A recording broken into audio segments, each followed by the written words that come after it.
Hello everyone, welcome to the new class of biology. In previous classes we discussed about various types of nutrition which is found in organisms, mainly the autotrophic and heterotrophic nutrition. How does photosynthesis takes place, and what are the main things that help some specific type of organisms. Okay, एक चीज़ आप लोगों को करनी है that before writing the heading human digestive system you just draw the figure 6.5 अगर आपने heading नहीं लिखा है तो if not then make some space for it's a small diagram figure 6.5 छोटा सा डायग्राम है you just make the diagram in any side if possible छोटा सा डायग्राम है अमोइबा का diagram so figure 6.5 you should have to make okay now let's discuss about the human digestive system इस human digestive system को बताने से पहले मैं आप लोगों को 3 वर्ड्स आप लोगों को एक्सप्लेन कराना चाहूँगा 3 words I would like to explain to you so वो देखते हैं वो 3 वर्ड्स मेनली जो इस ह्यूमन डाइजेस्टिव सिस्टम को एक्सप्लेन कराने में इम्पोर्टेंट है वो कौन से ओके ओके जो वर्ड्स आप लोगों को बताए गए हैं 3 मेन वर्ड्स जिसके बारे में मैंने कहा था one is the sphincter muscle SPHINCTER sphincter muscle next one is the peristalsis and third one is enzyme okay ये ऊपर वाला जो लिखा है वो ज़्यादा ध्यान मत देना एक्चुअली ये आपके इस ह्यूमन डाइजेस्टिव सिस्टम का सबसे एंड का हिस्सा है जो डायग्राम है ह्यूमन डाइजेस्टिव सिस्टम वाला वो आप इस पूरे चीज़ को लिखने के बाद सबसे एंड में लिख लेना okay so what is a sphincter muscle एक ऐसे टाइप ऑफ मसल होता है एक ऐसा टाइप ऑफ मसल होता है जो एक्चुअली आपके शरीर में जो छोटे छोटे ट्यूब जैसे चीज़ें रहती हैं ऑर्गन्स जैसे ईसोफेगस हो गया एक ट्यूब जैसा स्ट्रक्चर फिर हो गया स्टमक से स्मॉल इंटेस्टाइन की तरफ जाने वाला छोटा ट्यूब जैसा स्ट्रक्चर और लिवर से भी लिवर पैंक्रियास जैसी चीज़ें हैं जो आपके शरीर में हैं वहाँ से भी आपके यहाँ पर अपने स्टमक के अंदर ट्यूब्स जाते हैं वो भी एक स्फिंक्टर मसल ही है यानी कि स्फिंक्टर मसल वो मसल्स होते हैं जो होलो ट्यूब जैसे स्ट्रक्चर होते हैं ओके जो कुछ पर्टिकुलर टाइप ऑफ मूवमेंट में हेल्प करते हैं और वो मूवमेंट है पेरिस्टाल्सिस वो प्रोसेस होता है जिसमें आपका मसल जो है होलो ट्यूब रहते हैं in that hollow tube the contraction and relaxation of this tubes takes place okay last one enzyme क्या होता है अगर पूछा जाए आप लोगों ने किसी क्लास में पढ़ा होगा द वर्ड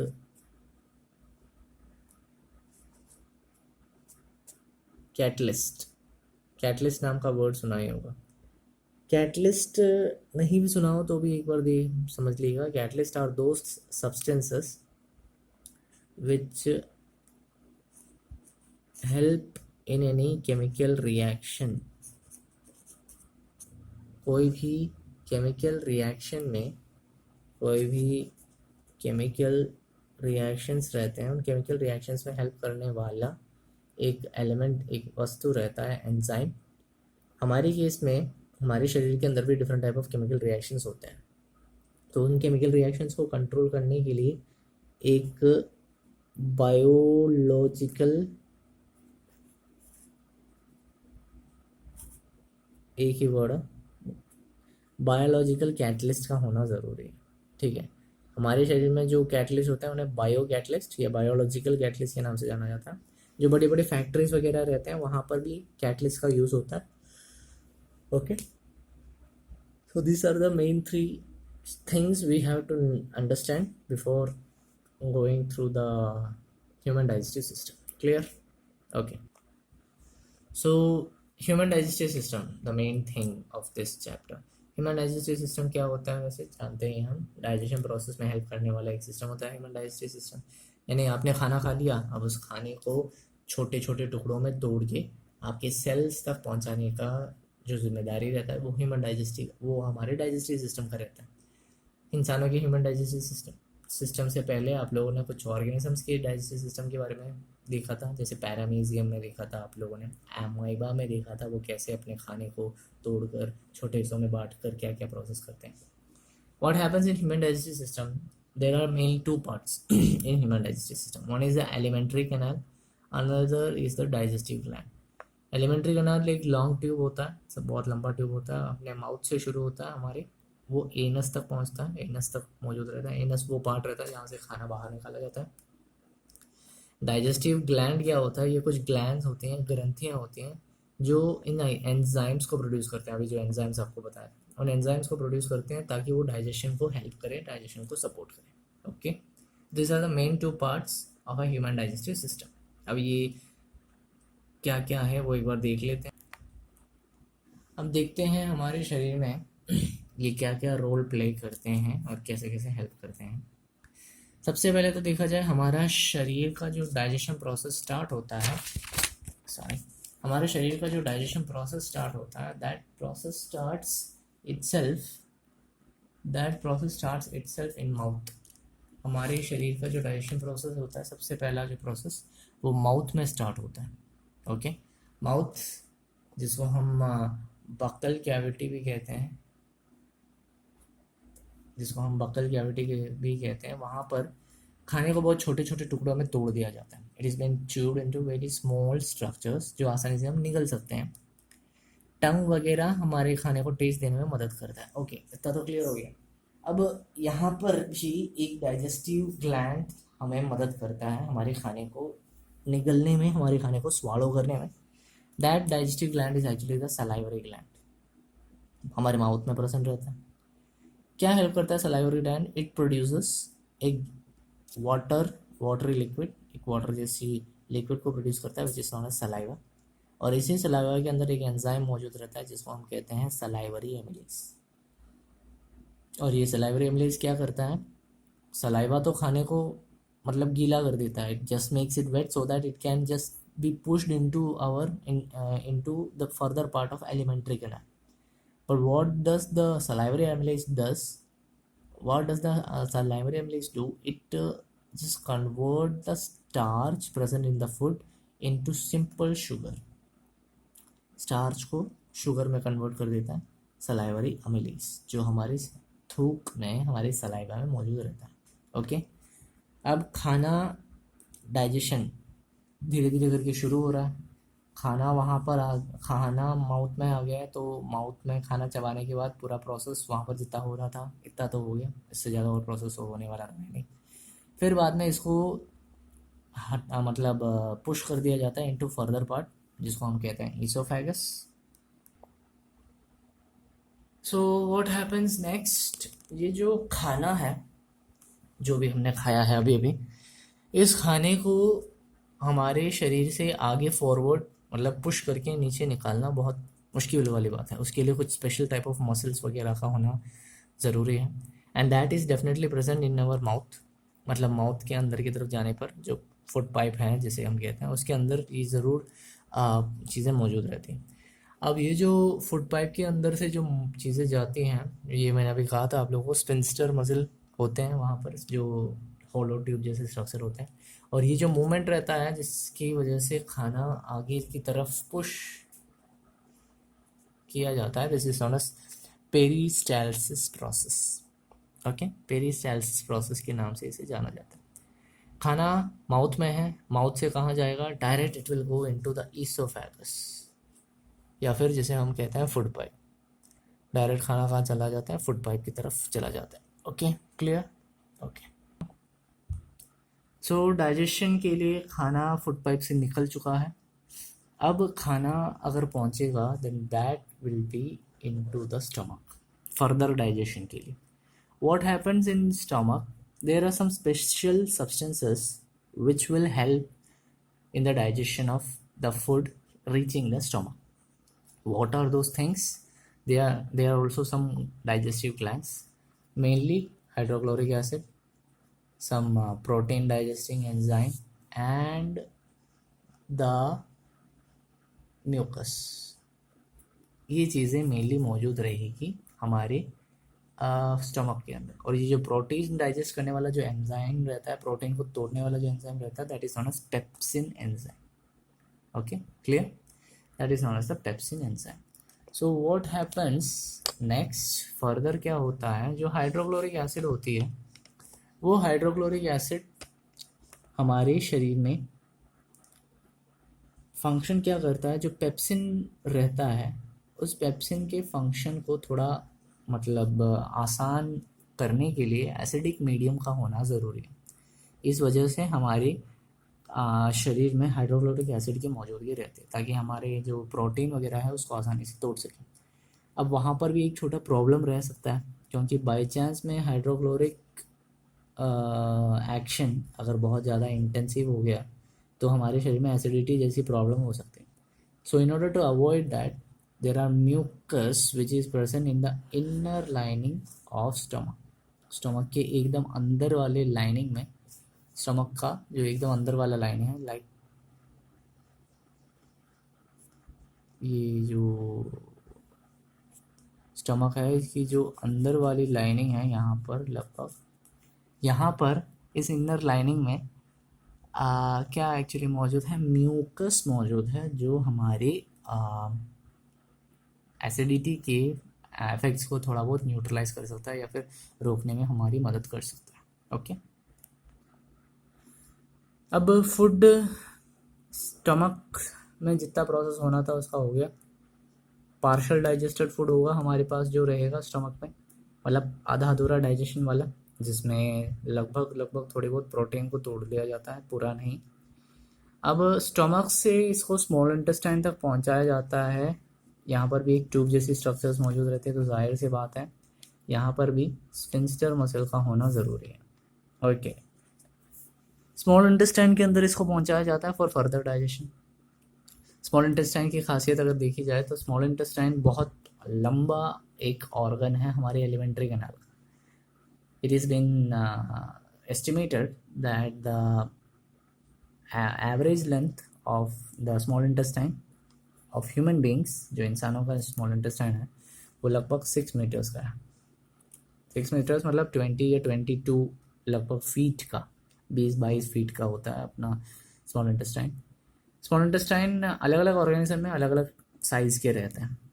हर्बीवोर्स की केस में क्या होता है, वो जो खाना खाते हैं वो लगभग सेल्यूलोस युक्त रहता है, बहुत ज़्यादा सेल्यूलोस उसके अंदर आता है। सेल्यूलोस मतलब अपने जो स्टार्च अपन ने पढ़ा था उसी का ही बहुत बड़ा एक स्ट्रक्चर है, मतलब उसमें जो कार्बन, हाइड्रोजन, ऑक्सीजन वगैरह की अमाउंट है, क्वांटिटी है, वो बहुत ज़्यादा रहता है, तो उसको तोड़ना बहुत टाइम लेने वाला प्रोसेस है। So herbivorous animals have the longer small intestine, हमारे कंपैरिजन में बहुत ज़्यादा लंबा है उनका स्मॉल इंटेस्टाइन। बट कार्निवोर्स के केस में वो मीट ईटिंग ऑर्गेनिजम्स रहते हैं, तो उनमें वो उतनी बड़ी स्मॉल इंटेस्टाइन का होना कोई ज़रूरी नहीं है, छोटा स्मॉल इंटेस्टाइन उनका रहता है। ओके, देन व्हाट हैपन्स, ये जो स्मॉल इंटेस्टाइन रहता है, जस्ट अ मिनट, फिर क्या होता है, ये जो स्मॉल इंटेस्टाइन रहता है वो स्मॉल इंटेस्टाइन के कंप्लीट डाइजेशन प्रोसेस वहाँ पर होते हैं। यानी कि अपने खाने के अंदर की जो बड़े बड़े महारथी होते हैं खाने में, जिनको बहुत मुश्किल से तोड़ा जाता है, one is the fat, one thing is known as fat, then comes the protein and at last comes carbohydrates. इन चीज़ों को तोड़ना थोड़ा मुश्किल है, एंड उन चीज़ों को तोड़ने का जो प्रोसेस रहता है, कंप्लीटली तोड़ने का प्रोसेस जो रहता है, वो स्मॉल इंटेस्टाइन में। कैसे? खाना अपने को जो स्टमक से मिलता है, जाहिर सी बात है वो एसिडिक है, क्योंकि उसमें HCl मिला हुआ है, तो उस एसिडिक HCl को थोड़ा बहुत बदलना ज़रूरी है एल्कलाइन फॉर्म में, मतलब जो एसिड तत्व है उसे बेस तत्व में बदलना ज़रूरी है। And it is done because of pancreatic enzymes to act. Pancreas अपने डाइजेस्टिव सिस्टम का ही पार्ट है, पैंक्रियाटिक जूस वगैरह प्रोड्यूस होता है, जो इंसुलिन वगैरह की चीज़ें हैं वो भी वहीं से ही प्रोड्यूस होता है। तो पैंक्रियाटिक जूसेस वगैरह जो रहते हैं, एंजाइम्स वगैरह जो रहते हैं, वो अच्छी तरह से प्रवर्तित हो, अच्छी तरह से फंक्शनल हो, for that purpose the acidic food is being converted into alkaline. So we have the liver, also the pancreas which helps to break the food more, खाने को और ज़्यादा तोड़ने में ये मदद करते हैं. What does the liver does, हम जानते हैं लिवर क्या प्रोड्यूस करता है. Liver produces bile juice, secretes bile juice. इन बाइल जूस के अंदर छोटे छोटे सॉल्ट मौजूद रहते हैं, बाइल सॉल्ट.